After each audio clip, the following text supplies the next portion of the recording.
I'm Keith, and welcome to the video for the essential elements for baritone euphonium, page number 5. So, on your essential elements, if you're on page 5, up in the upper right-hand corner, you are in the right place.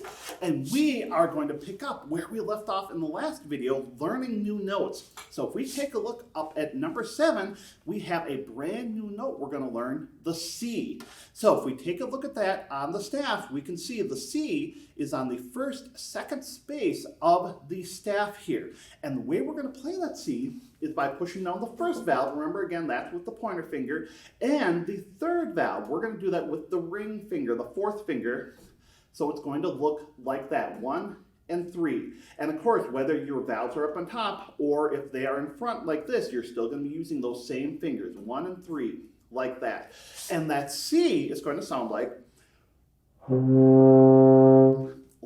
that. So just like we did in the last video, we're going to go ahead and we're going to press down the first valve and the third valve. We're going to take a nice big breath and we're going to play that note and we're going to rest and we're going to play and we're going to rest. Here we go. Big breath.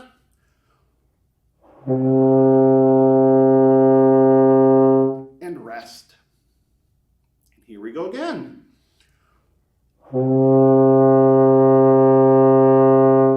And rest.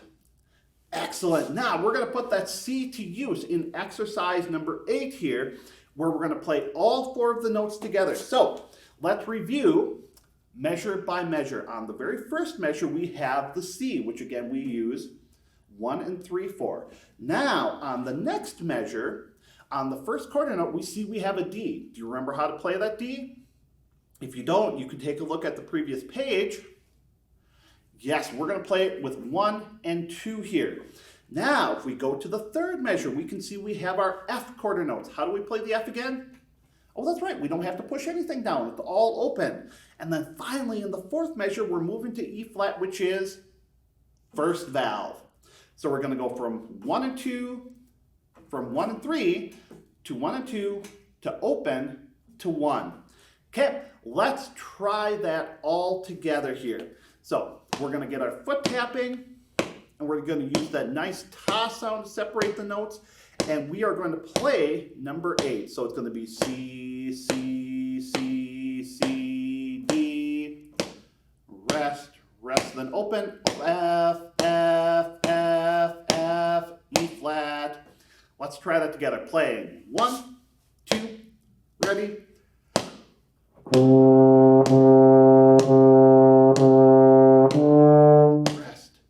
Now to open.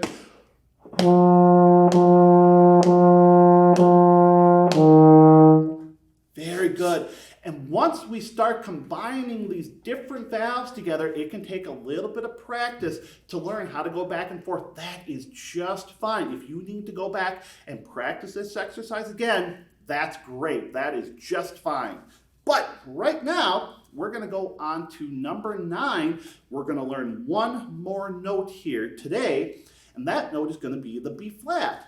Now, one of the things with brass instruments is that we can play different notes using the same valve combination. So we already learned F, which is all open. But we can also play other notes without pressing down any valves, like our B flat. So if we take a look at number 9, we can see right underneath the letter B flat, oh sure, look, there are no valves down, and that note is on the second line of the bass clef staff. So it's going to sound like. So how do we play different notes without changing the valves? Well, what we're going to do is we're going to slow down the air a little bit. We have to let our lips vibrate a little bit slower. So we can think of the middle being a little bit softer and using a little bit slower air. So if the F is, for the B flat, it's going to be a little bit slower air. And what we should get is like that. Try to play that note together there. Okay, just a big breath. And it's okay if you're getting the F. That's just fine. Think about your middle of your lips getting a little softer. Let your air go slower, and hopefully what will happen is you'll get down to that B flat. So let's try exercise 9 all together. Play, rest, thinking that little bit slower air to help that B flat to lock in place. Here we go, big breath.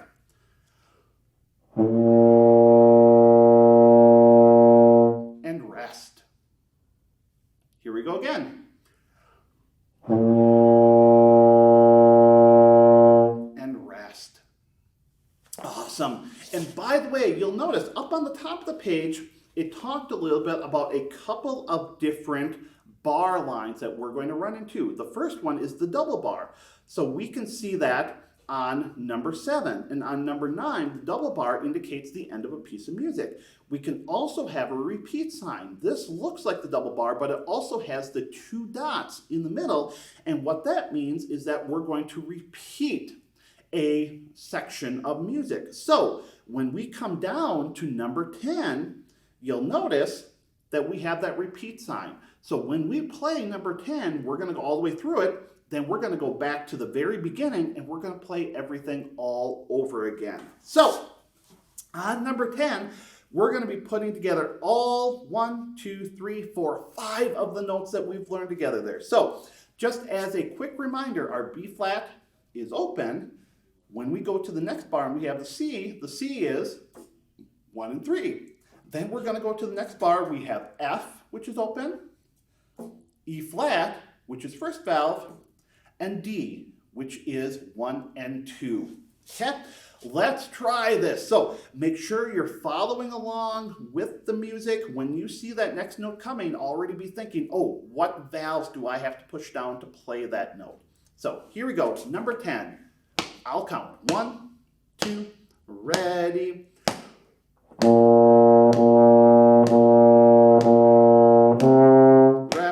Rest, go to open.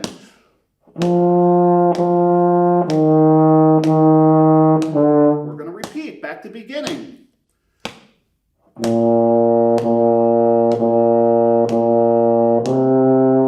And to the F.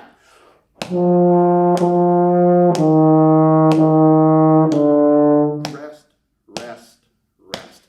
Very, very good. So we've learned our first 5 notes on the baritone or euphonium. We're going to be putting those notes to use a lot here. So as we're going through now, we can see in our next section below number 10, we're talking about a number of different ideas.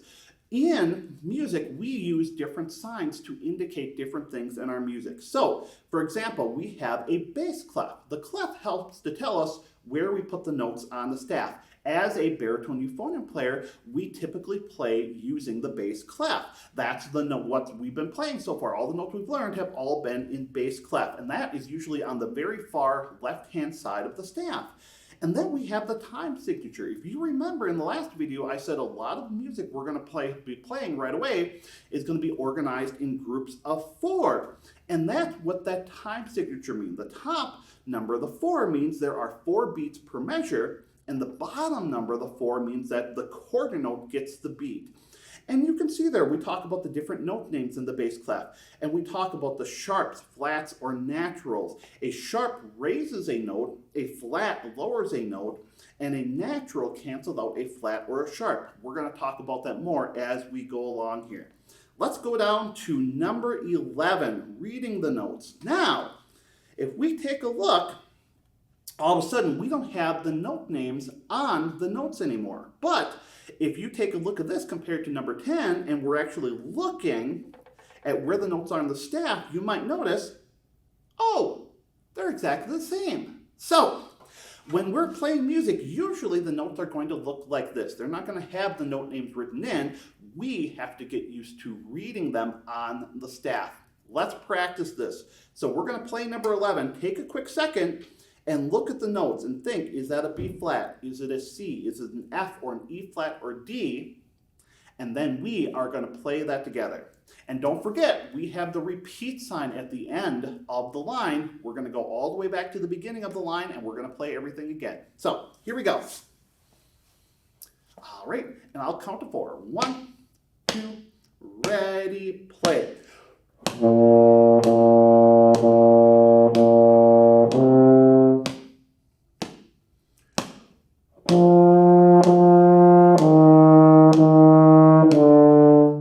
to the beginning. Here we go.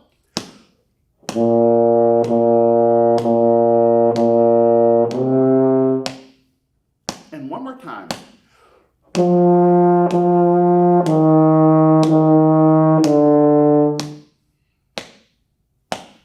Very good. So hopefully that sounded familiar. Hopefully it felt familiar because it was the same exercise as number 10. Now we're going to go to something new, and we're going to go down to number 12, first flight here. So one of the things that can help us in remembering our positions while we're playing, or valves while we're playing, is to go through and practice ahead of time. So let's take a look, and I'm going to quick review. Oh, my first note is a D, so that's going to be 1 and 2. And then my next two notes are a C, which is going to be 1 and 3. And then I have a B flat, which is open. Okay, I'm going along here. Oh, now I see an F on the beginning of the third bar. That's going to be open. Oh, and then I see an E flat there, that line, that third space up with that flat sign next to it, the E flat. That's going to be first valve. And then, oh, I see the last measure there. Now we're really changing notes. I have D, C, B flat. Let's try that actual fourth valve by itself.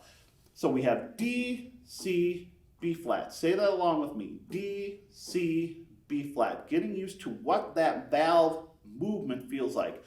D, 1 and 2, C, 1 and 3, B flat open. Let's try playing that fourth valve, fourth measure by itself. Play that along with me. Ready? One more time. Big breath.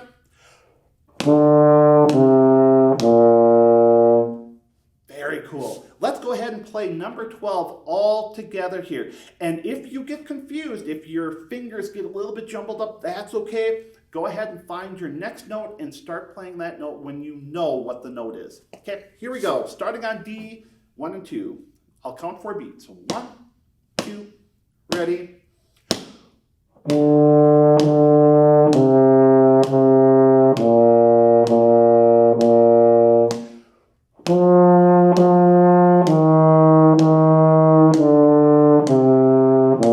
Repeat.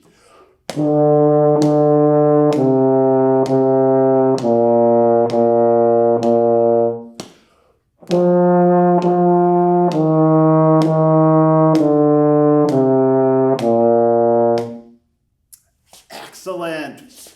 Now we've got one more exercise on page number 5 here. And here we have one of our quizzes.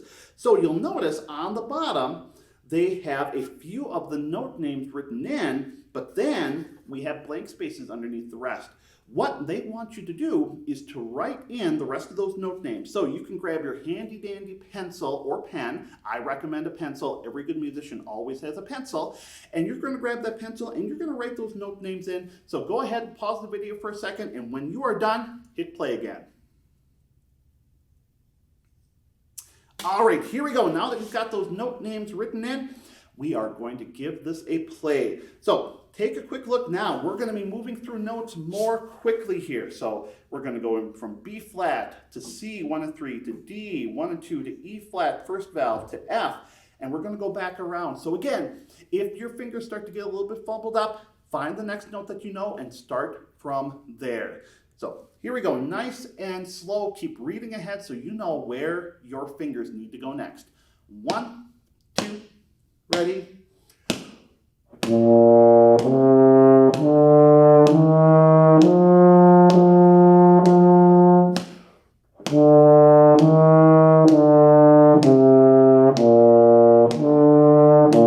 Again.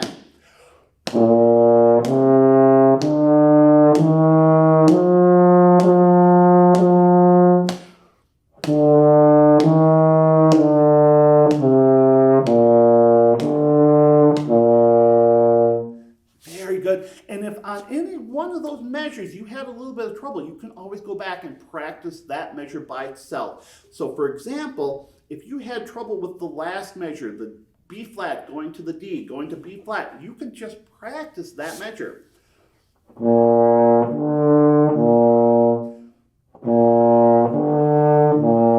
You can just go back and forth between those two notes.